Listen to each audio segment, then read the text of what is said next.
the European Union is extremely concerned about the Kyrgyz Republic's recent decisions around freedom of expression, freedom of speech and freedom of the media. The new draft law on mass media, in addition to the previously adopted law on the protection against false, unreliable information, is worrying. We are closely following deliberations in the Kyrgyz Parliament. Since 2021, when the law on disinformation was introduced in Kyrgyzstan, the Ministry of Culture is legally entitled to shut down any media outlet it deems problematic. It allows the government to block certain types of information without a court order, solely on the basis of a complaint by either a private person or a legal entity. This is a blatant violation of the right to freedom of expression. We are also witnessing serious threats against human rights activists and journalists, for example, against Mr. Bolot Temировgo, who was illegally expelled to Russia in May 2022. And we're seriously concerned by the recent court decision to close Azаттыk Media, the local branch of Radio Free Europe. We are systematically raising our concerns about the freedom of press and media in Kyrgyzstan, as well as general concerns about the human rights situation with the Kyrgyz authorities at every level.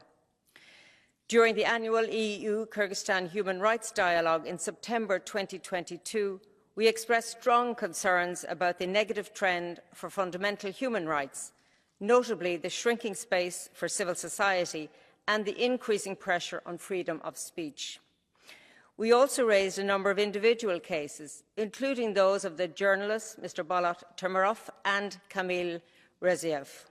We reiterated our concerns during the latest Cooperation Council with Kyrgyzstan on November 15, 2022 in Brussels. The signature and entry into force of the Enhanced Partnership and Cooperation Agreement with the Kyrgyz Republic will strengthen our partnership, but also increase the EU's leverage. As part of the agreement, both the EU and Kyrgyzstan commit to respecting democratic principles, human rights and fundamental freedoms, and the principles of the rule of law. The EU will continue to support human rights activists and civil society in Kyrgyzstan, as we do worldwide. This is a fundamental principle of the European Union. The EU frequently issues statements in support of activists who are under pressure by law enforcement and attends and monitors court cases where human rights activists are involved.